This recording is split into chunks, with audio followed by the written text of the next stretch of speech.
Coba perhatikan daerah tempat tinggalmu.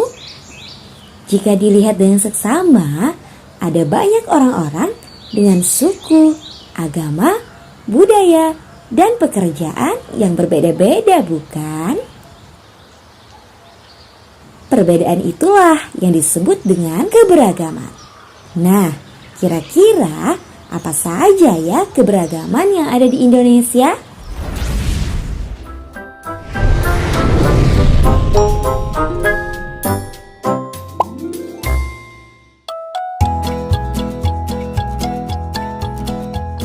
Indonesia terbentang luas dari Sabang sampai Merauke.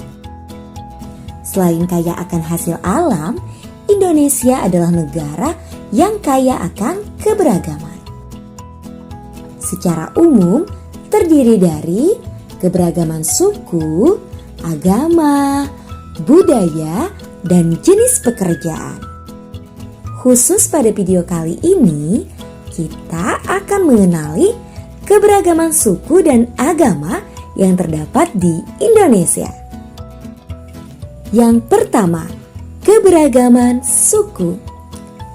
Pada tahun 2022 ini, terdapat sekitar 1.340 suku di Indonesia. Dari setiap suku itu juga terdapat sekitar 3.000 jenis tari daerah loh. Di antara suku-suku yang terdapat di Indonesia adalah suku Jawa yang banyak terdapat di Pulau Jawa, suku Dayak yang banyak terdapat di Pulau Kalimantan, suku Asmat yang banyak terdapat di Pulau Papua, suku Bugis yang banyak terdapat di Pulau Sulawesi, dan suku Melayu yang banyak terdapat di Pulau Sumatera.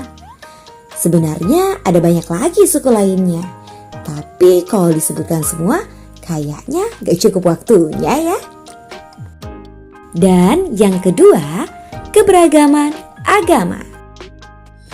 Setiap warga negara bebas memeluk agama dan beribadah sesuai agamanya.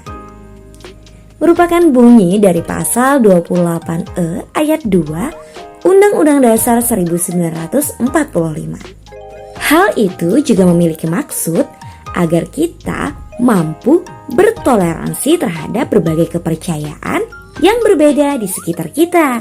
Di Indonesia sendiri terdapat 6 agama yang diakui, yaitu pertama, agama Islam dengan tempat ibadah yang disebut masjid.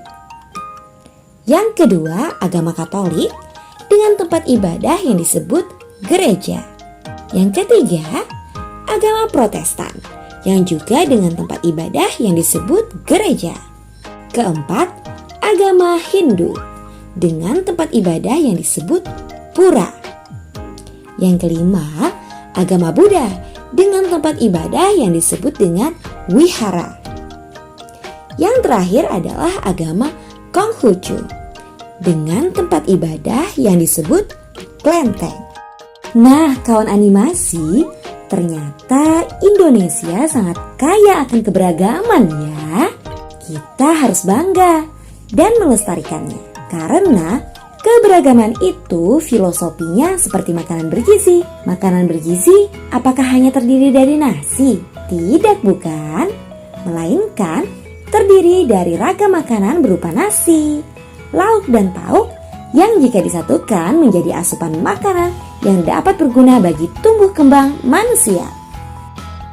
Sama seperti keberagaman atau perbedaan yang ada di sekitar kita, membuat kita saling melengkapi satu sama lainnya, menambah semangat persatuan dan kesatuan untuk mengharumkan nama Indonesia.